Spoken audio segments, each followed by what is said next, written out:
atividades de forma ininterrupta, empresas que funcionam ininterruptamente e grupos de trabalhadores se sucedendo na empresa, de forma que sai um grupo, entra um outro em empresas que desenvolvem atividades ininterruptas, ou empresas que funcionam, trabalham 7 dias na semana, ou eventualmente, no máximo, tem o descanso semanal remunerado. Particularmente, eu sempre falo isso nas minhas aulas, eu considero um dos piores turnos que existem, porque o trabalhador, ele não consegue ter uma vida regrada, porque ora ele está de manhã, ora ele está à tarde, ora ele está à noite, portanto ele não consegue ter uma vida regrada, o que acaba prejudicando o convívio familiar, os seus estudos, o próprio lazer. Hoje se fala muito no direito ao lazer nas relações de trabalho, ou direito à desconexão do trabalho, e isto acaba sendo inegavelmente prejudicado. A disciplina constitucional sobre isso está no inciso 14 do artigo 7º da Constituição.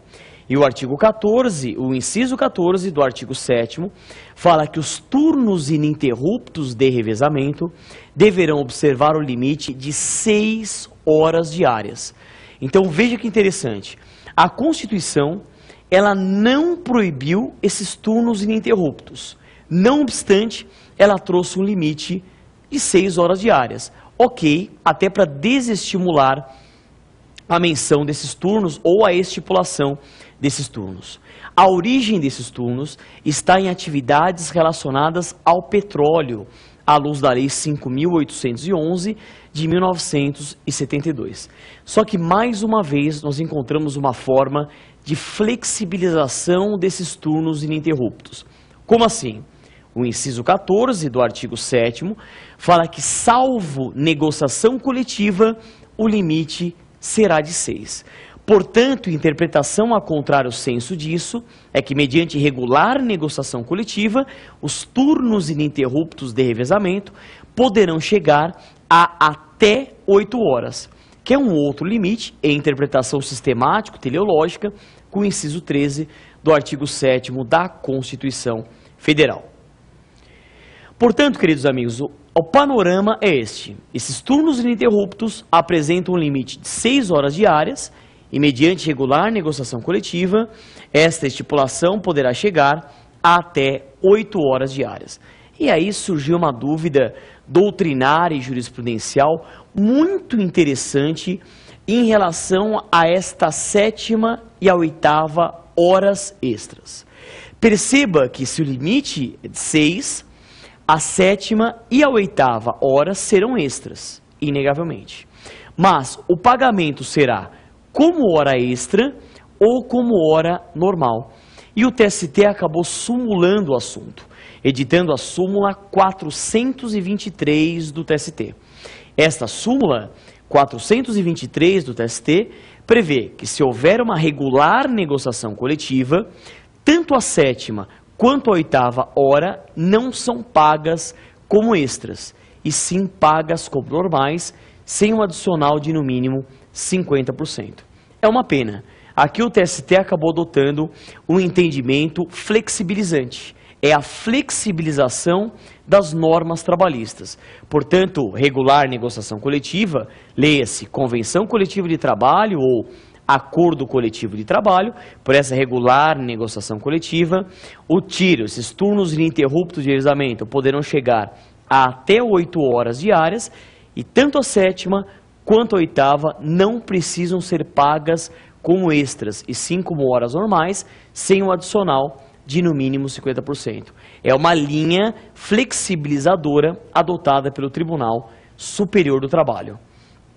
De outra sorte, a súmula 360 do TST traz o seguinte raciocínio: que a simples pausa para refeição e descanso, que é o intervalo intrajornada para repouso e alimentação, ou a pausa aos domingos, respeitando-se o descanso semanal remunerado, isso por si só, essas pausas por si só, não descaracterizam os turnos ininterruptos de revezamento. E dessa forma, o limite de 6 horas deverá ser observado. Veja o confronto aqui, né? A súmula 423 do TST, mais flexibilizadora, ou adotando sua flexibilização, e a súmula 360 do TST, um pouquinho mais rígida, no intuito da proteção ao trabalho, proteção ao trabalhador. Outro ponto importante é a OJ 360 da SDI1 do TST. A orientação jurisprudencial 360 da seção de dissídios individuais, subseção 1 do TST, fala que o sistema de alternância de turnos, que é aquele sistema em que o empregado ele trabalha hora de manhã, hora à noite, é um sistema que abrange os períodos diurno e noturno no todo ou em parte.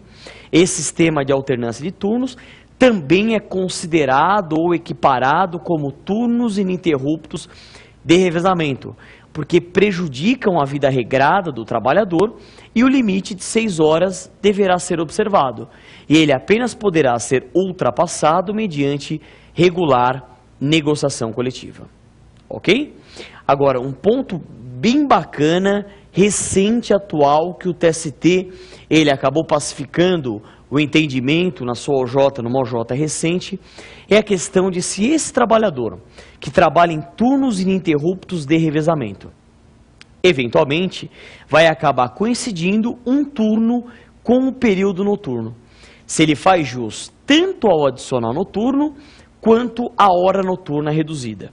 Lembrando que o trabalho noturno apresenta algumas características fundamentais, especialmente se pensarmos no empregado urbano.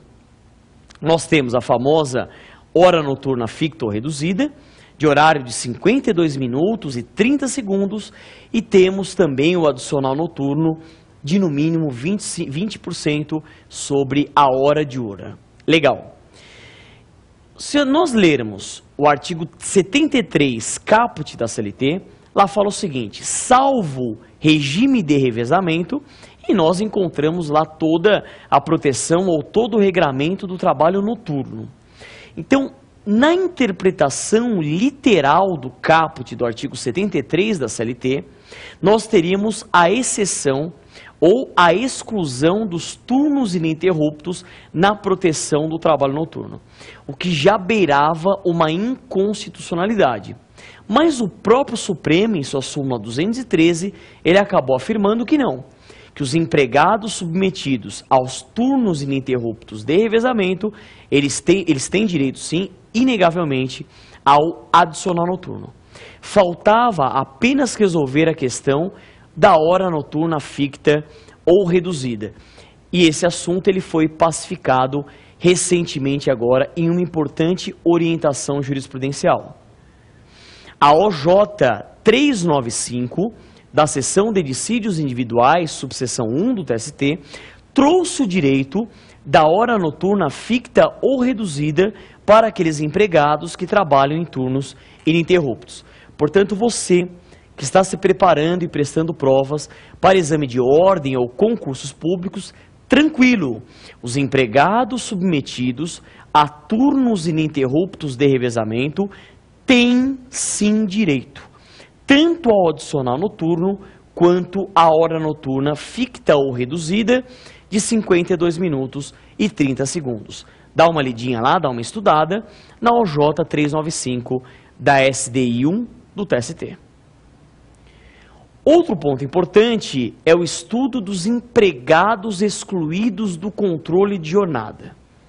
Infelizmente, nós temos no ordenamento jurídico trabalhista brasileiro alguns empregados que são excluídos do controle de jornada. Uma primeira categoria que a gente menciona são os empregados domésticos. Se nós analisarmos tanto o parágrafo único do artigo 7º da Constituição, quanto a Lei 5859 de 72, que é a lei do empregado doméstico, realmente nós não encontramos o controle de jornada para esses empregados. Portanto, os empregados domésticos representam a primeira categoria de empregados excluídos do controle de jornada. Mas olha como é grave isso. Os empregados excluídos do controle de jornada não têm direito nem a horas extras, nem a adicional noturno e nem a intervalos inter ou intra-jornada. Perceba como isso é grave. Por isso que parcela da doutrina